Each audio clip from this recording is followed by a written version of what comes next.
कल ही की बात है। पास में जो पड़ोसी रहते हैं, एकदम से अगेन वो आए। उनको कुछ बात करनी थी। उन्होंने कहा कि मैं भी क्लास में ज्वाइन होना चाहता हूँ। I also desire to join in the class. जो भी आप क्लासेस वगैरह लेते हैं, मुझे भी मतलब करना है ज्वाइन। तो ठीक है, अच्छी बात है। मैंने अभी उन्हें रिकॉर्डिंग शेयर की है, कुछ फिलोसफी समझे ताकि पता नहीं, बता रहे थे कि कुछ वो भी जो योग होते हैं, अलग अलग फाउंडेशंस जो अलग अलग तरह के हैं, उसी को कुछ फॉलो करते हैं वो। तो उनको मैं बस ये बात समझा रही थी कि जो भी आप फॉलो करते हैं, बस एक बार ये चीज देखनी चाहिए कि जहां से भी जो भी चीज बताई जा रही है, क्या उसका आधार शास्त्र है या सिर्फ वो अपने मन से कुछ भी मन घड़त बता रहे हैं। अब देखिए, एक गलती यहाँ पर भी होती है कि होता क्या है, व्यक्ति किसी चीज के बारे में श्योर नहीं होता है, तब भी वो ये जतावा करता है कि मैं तो बहुत श्योर हूँ, जो भी मैं कह रहा हूँ उसके लिए, मैं जो कह रहा हूँ वो बिल्कुल सही है, मैं तो कभी गलत हो ही नहीं सकता। देखा है आपने चीज, हमेशा व्यक्ति अपने पॉइंट को आगे रखना चाहता है, हमेशा खुद की बात सही सिद्ध करना चाहता है, चाहे फिर वो बात गलत ही क्यों ना हो। ये चीज देखी गई है, होता है ऐसा। तो बस मैंने उनको ये बात समझाई थी कि आप देखिए, शास्त्र का आधार होना चाहिए।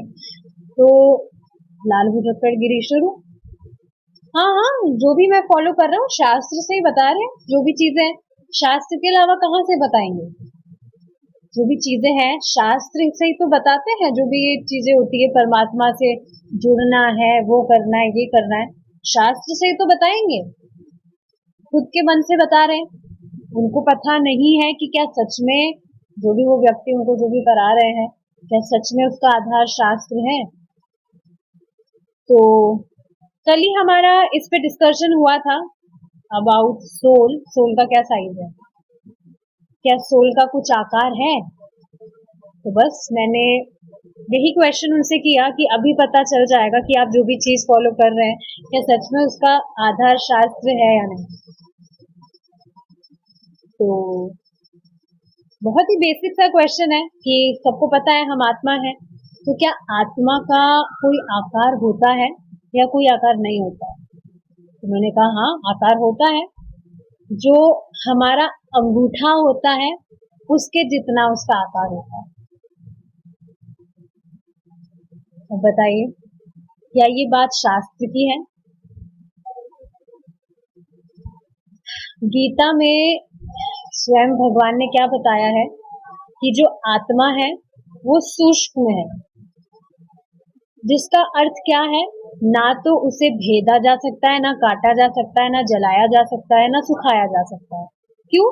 क्योंकि उसका जो आकार है वो बहुत फाइन है, राइट।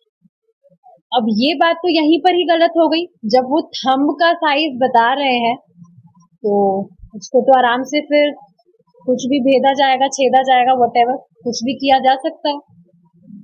तो ये बात तो यहीं पर गलत हो गई। फिर भी उनको पता है, पता नहीं उनको पता या नहीं, बस ये चीज समझने वाली है कि अगर किसी चीज के बारे में हम श्योर नहीं है तो ये दावा नहीं करना चाहिए कि हमारी ही बात सही है। डिवोटीज तो इसका खासकर ध्यान रखते हैं, रखना भी चाहिए। कोई बात नहीं पता है तो साफ बता दीजिए कि भाई हमें पता नहीं है, हम इसके बारे में श्योर नहीं है, कंफर्म करके आपसे बता देंगे, क्या बुराई है उसमें। तो इस चीज से बचना चाहिए। तो ठीक है, हम यही डिस्कस कर रहे थे कि हमारी जो आत्मा है उसका क्या साइज है। 1/10,000 of the upper point of a hair. हमारे बाल के अग्र भाग का 1/10,000 हिस्सा, ठीक है, बाल का हिस्सा नहीं, बाल के अग्र भाग का, वो होता है हमारी आत्मा का साइज। फॉर्मलेस नहीं होता है। देखिए यहाँ सच में बहुत गड़बड़ है। ये चीज सुनते हैं फिर भी दिमाग में फिक्स यही चीज रहती है कि फॉर्मलेस है। फॉर्मलेस नहीं है, फॉर्म है हमारी आत्मा का। इसको हमने कल डिस्कस किया था। फिर हमने आगे ये चीज डिस्कस करी थी कि आप देखिए ना हमारा कितना सा साइज है, बिल्कुल छोटा सा साइज है, फिर भी व्यक्ति कितना फूला रहता है। मेरे जैसा कोई हीरो नहीं है, राइट। ये बात हमेशा ध्यान रखनी चाहिए that we can be an insignificant servant only, and that's what maximum we can be. Isn't this just amazing? That's what maximum we can be. But this may be frightening for some people. How frightening? कैसे भयावह हो सकता है लोगों के लिए चीज कि हम एक नग्न सेवक से ज्यादा और कुछ नहीं हो सकते। फ्राइटनिंग इस वजह से हो सकता है जैसे लोगों को बताया जाए तो वो क्या सोचेंगे, अरे हमारी कुछ सत्ता नहीं है। सत्ता तो है बट बहुत छोटी है। आप देखिए ना भगवान जो है कितने सारे ब्रह्मांडों की सृष्टि करते हैं, तो वहां कहाँ ही है हम, बिल्कुल छोटे से। आप ये भी देखते हैं कि अगर पूरे यूनिवर्स का फोटो देखा जाए तो जो ब्रह्मांड भी है उनका कितना साइज होता है, वो भी बिल्कुल छोटे छोटे लगते हैं, डॉट की तरह। फिर हम तो कहाँ ही है, बिल्कुल छोटे से। एक बहुत सुंदर बात परम पूज्य राधानाथ स्वामी महाराज कह रहे थे that if a person has even realized little about the opulences of Krishna, then he will become humble. अगर बिल्कुल लिटिल भी उसे रियलाइजेशन है, और अगर ऐसा नहीं है तो उसका बिल्कुल अब आप रिफ्लेक्ट ओवर कर दीजिए, क्या होगा इसका बिल्कुल ऑपोजिट। अगर हम हम्बल नहीं हुए हैं तो इसका मतलब क्या है, that we have no realization about the opulences of Krishna. इस लाइन का मतलब समझ पा रहे, कृष्णा कितने महान है। अगर व्यक्ति को ये चीज पता चलती है, रियलाइज करता है, वो थोड़ा भी मनन करता है इस बात पे, अपने आप बहुत ही हम्बल हो जाएगा। बहुत डीप स्टेटमेंट है। कितने बड़े हैं भगवान, देखिए ना कितने बड़े हैं, कितने सर्व सामर्थ्य है, कितना सामर्थ्य है भगवान में। पर अद्भुत बात क्या है कि कृष्णा छोटी सी छोटी सेवा को भी बहुत बड़ा मानते हैं, इसको हमेशा याद रखते हैं। आप देखिए ना भगवान अपने आप को दे देते हैं, ये बिल्कुल सच में बहुत अद्भुत बात है भगवान की। आज ही हमारा जो आफ्टरनून का क्लास था उसमें कितने सुंदर पॉइंट थे कि आप देखेंगे मटेरियल जो भी सुख सुविधाएं हैं वो तो एकदम टेस्टलेस लगती ही है। अगर वो डिजायर्स है भी और भगवान पूरी कर भी देते हैं उसको, फिर भी उसमें वो टेस्ट नहीं आता जितना टेस्ट आप जो भक्ति कर रहे हैं और भक्ति से रिलेटेड कुछ डिजायर्स आपके मन में आ रही है, भगवान जब उसको पूरा करते हैं, उसको मैनिफेस्ट करते हैं, बिल्कुल जादुई जीवन हो जाता है। बस और देना है। ये कृष्ण का जो ये कृष्ण भावना मृत जो है, ये औरों को देनी है, बस यही भावना आती है। कितनी अमेजिंग फीलिंग है ये।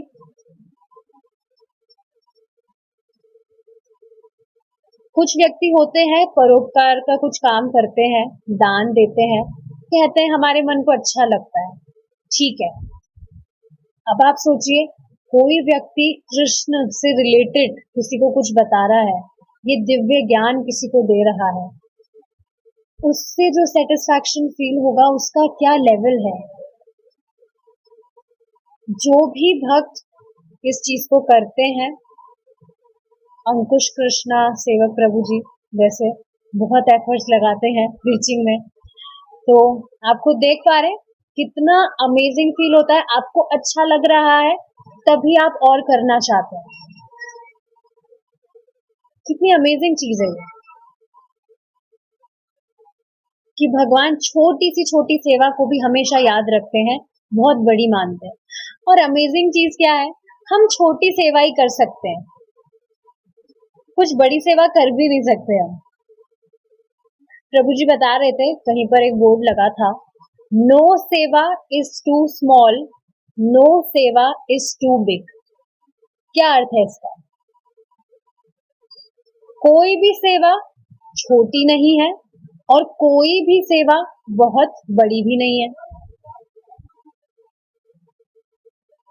इसका अगर हम और इसको इलैबोरेट करें तो आप देखेंगे, हम जो भी छोटी सेवा कर रहे हैं तो ऐसा नहीं है कि भगवान उसको नेग्लेक्ट कर देंगे कि तुम तो बहुत छोटी सेवा कर रहे हो, ऐसा नहीं है।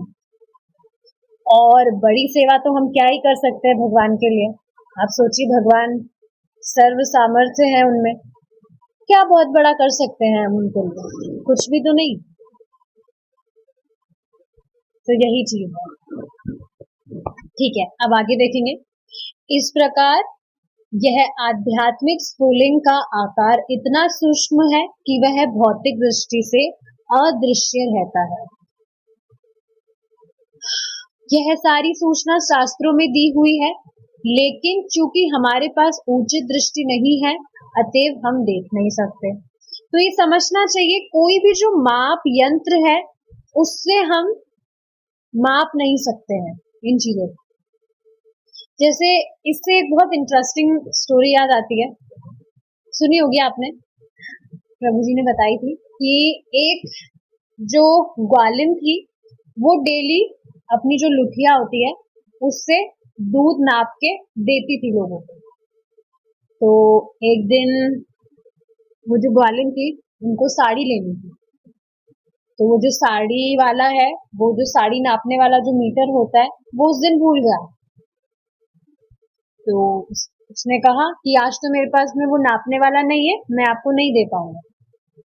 तो वो जो ग्वालिन थी, बहुत स्मार्ट थी, अपनी लुटिया लेकर आई, लो बेटा नापो। तो उन्होंने कहा, अरे आप ये क्या कह रही है, इस लुटिया से मैं कैसे कपड़ा कैसे नाप सकता हूँ मैं?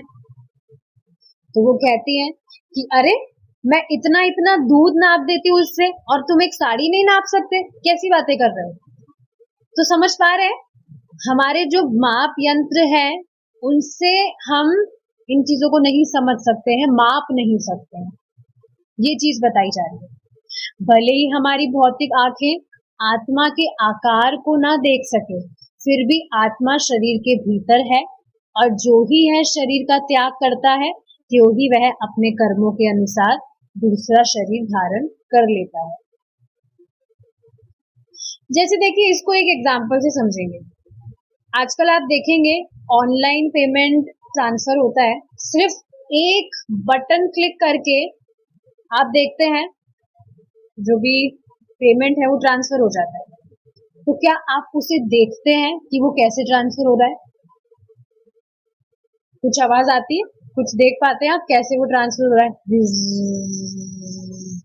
ऐसा तो कुछ भी नहीं होता है, पर पता है, श्रद्धा है, एक क्लिक से ही ट्रांसफर हो जाता है। तो ये वही चीज यहाँ बताई जा रही है कि आत्मा शरीर के भीतर है, और जो ही यह शरीर का त्याग करता है, त्यों ही वह अपने कर्मों के अनुसार दूसरा शरीर धारण कर लेता है। टाइम नहीं लगता है, तुरंत। और यहाँ तो फिर भी नेटवर्क इशू आ जाते हैं, कभी कभी इंटरनेट डाउन हो जाता है। यहाँ इंटरनेट डाउन नहीं होता है। जैसे ही देह त्यागेगी आत्मा, तुरंत दूसरे देह में प्रवेश कर जाती है। हमें यह सदैव समझना चाहिए कि इन सारे कार्यकलापों के पीछे उच्चतर शक्ति का हाथ है।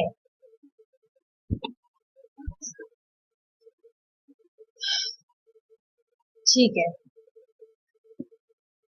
जीव इस भौतिक जगत में उसी तरह कार्य करता है जिस तरह एक कर्मचारी कार्यालय में अपना काम करता है और उसके कार्य का लेखा जोखा रिकॉर्ड रखा जाता है।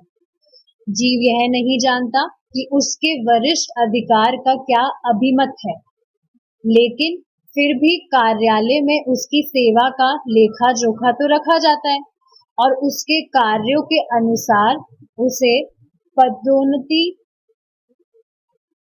उन्नति या वेतन वृद्धि दी जाती है, या कभी कभी उसे पद से नीचे गिराया जाता है, या यहाँ तक कि उसे पद से निकाल भी दिया जाता है। तो देखिए, यहाँ पर एक बात बताई जा रही है कि व्यक्ति यहाँ कुछ भी जो भी काम करता है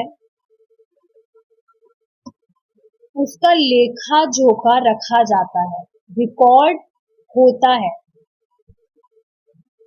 कभी भी ये नहीं सोचना चाहिए हम कुछ भी कर रहे हैं तो कोई नहीं देख रहा है। पहले तो शुरू में तो ऐसा करता ही है, हर कोई व्यक्ति तो सोचता है, चुपचाप कमरे में जाएगा, कोई भी तो नहीं देख रहा है, कर लो जो भी करना है। पर ऐसा नहीं होता। देखिए, व्यक्ति अज्ञान के कारण कुछ भी अंड संड कर्म कर रहा है और उसे पता नहीं है आगे जाकर क्या परिणाम होगा। देखिए ना, कहाँ कॉन्शियस है, कुछ भी कर रहा है वो। जैसे एक जो पशु है, कोई नियम पालन नहीं करना चाहता है। आप देखेंगे सुबह उठते ही वो यही ढूंढेगा कि खाने के लिए कहाँ है, रोटी कहाँ है मेरी। कुछ नियम पालन नहीं करता है वो, ना कोई नहाता है, ना ब्रश करता है, ना कुछ करता है। और वास्तविकता में आप देखेंगे लोग ऐसे ही हैं, नहाते तक नहीं है। और लिटरली ये चीज तो मैंने देखी है, जो माताजी हैं वो स्नान किए बिना किचन में काम कर लेती है। स्नान किए बिना पूरा खाना वाना बनाया, क्लीनिंग विनिंग, उसके बाद में वो स्नान करती है। भक्तों की बात नहीं हो रही है। devotees are very much conscious about these things, I know. अब सोचिए,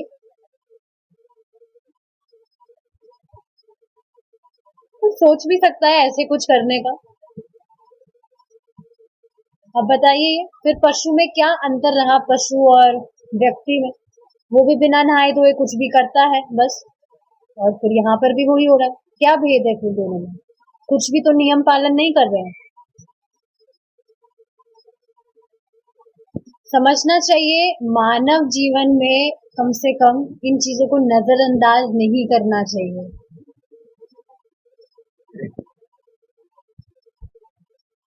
आप देखेंगे जो भी व्यक्ति, मतलब कोई भी जो व्यक्ति है, उसे मतलब किसी भी कर्म के अनुसार कुछ भोगना पड़ता है, लिखा है जो, वो उसे भोगना ही पड़ता है और आप कुछ कर भी नहीं पाओगे।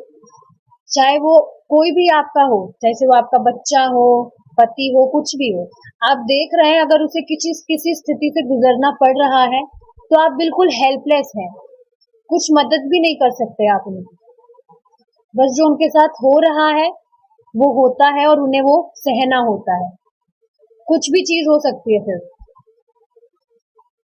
बीमारी से एग्जाम्पल ले सकते हैं, कोई भी व्यक्ति आप देखते हैं बीमार है तो वो हेल्पलेस है, कहाँ आप चाहते हैं कि उसकी हेल्प करें पर फिर भी कहाँ कर पाते हैं। इससे बहुत एक सुंदर बात याद आई है, परम पूज्य राधा गोविंद महाराज बता रहे थे कि जो देवता है उनको बस एक बात का दुख रहता है, उनको कोई दुख वुख नहीं है, सारा वहां पर अच्छा अरेंजमेंट है, बस एक चीज का दुख होता है जब वो नीचे देखते हैं, नीचे के जो लोग हैं, पृथ्वी लोक की बात हो रही है, तो बहुत परेशान होते हैं कि बेचारे कैसे पड़े हैं, दुख भोग रहे हैं। भगवान की भक्ति करनी चाहिए अच्छे से ताकि सुख प्राप्त हो और भगवान के धाम लौट जाए। तो उनको और कोई दुख नहीं होता है, वो बस इसी कारण दुखी होते हैं, परेशान रहते हैं कि बेचारे अज्ञान में पड़े हैं, कुछ भी भक्ति वक्ति से रिलेटेड कुछ काम नहीं कर रहे हैं। ठीक है, ये तो दुख है ही। और उससे भी ज्यादा दुख वाली बात क्या होती है कि सामने वाला व्यक्ति आपकी मदद करना चाहता है बट फिर भी वो कुछ कर नहीं सकता। वो और ज्यादा दुख वाली बात होती है। होता है ऐसा। तो आप देखेंगे जो देवता लोग हैं वो बाधित है। ये चीज हमें पता है, जो भी व्यक्ति देवताओं की उपासना करता है भौतिक लाभ उन्हें हो जाएगा जो भी प्राप्त होना है, लेकिन बुद्धि नहीं मिलेगी कि ये जो भौतिक चीजें हैं इनमें तुम्हारा कल्याण नहीं है, ये बुद्धि नहीं मिलेगी उन्हें देवताओं की उपासना करने से। तो वो भी हेल्पलेस है, कुछ मदद नहीं कर सकते। इसीलिए शिक्षा दी जाती है कि कम से कम बुरे कर्म से बचें और अच्छे कर्म करें। आप देखिए ना, आपकी आंखों के सामने ही कुछ भी घटना घटती है और आप कुछ भी नहीं कर पाते। प्रभु जी बता रहे थे एग्जाम्पल से कि आप देखेंगे किसी व्यक्ति को किसी दिशा में जाना नहीं होता है बट फिर भी कुछ ऐसे ही अरेंजमेंट के द्वारा वो वहां चले जाता है और बाद में उसके साथ कुछ ऐसी घटना होती है तो वो खुद ही फिर रेग्रेट करता है, अरे मैं यहाँ आया ही क्यों, मेरा तो यहाँ आने का कुछ प्लान भी नहीं था, फिर भी पता नहीं कैसे आ गया। होता है ऐसा।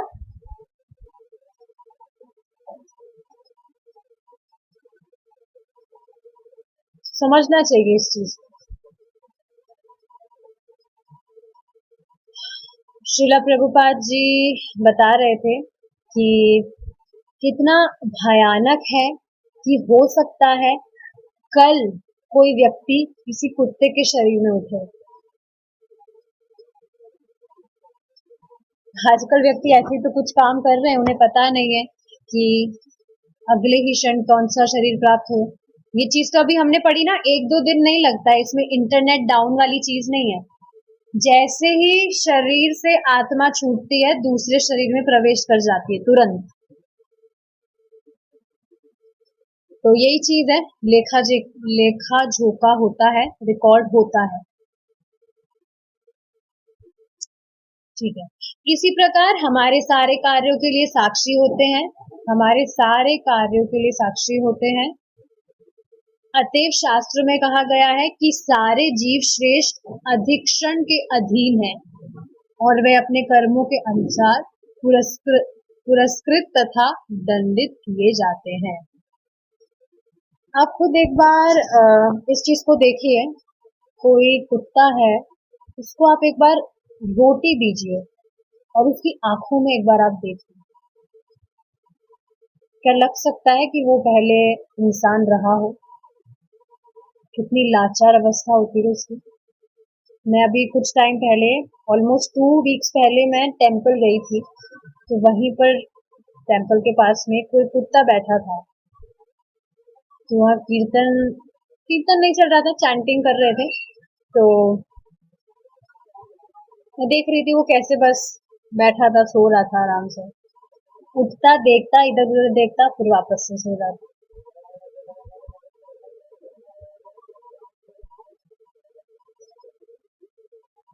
कॉन्शियसनेस नहीं है,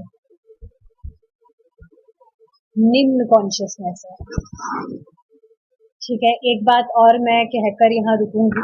एक बार श्रीला प्रभुपाद जी मॉर्निंग वॉक पर गए थे, तो वहां पर आप देखेंगे मॉर्निंग वॉक पर गए थे श्रीला प्रभुपाद जी, तो बीच बीच में एक जो कुत्ते का पिल्ला होता है पप्पी, वो आ रहा था उनके चरणों के पास।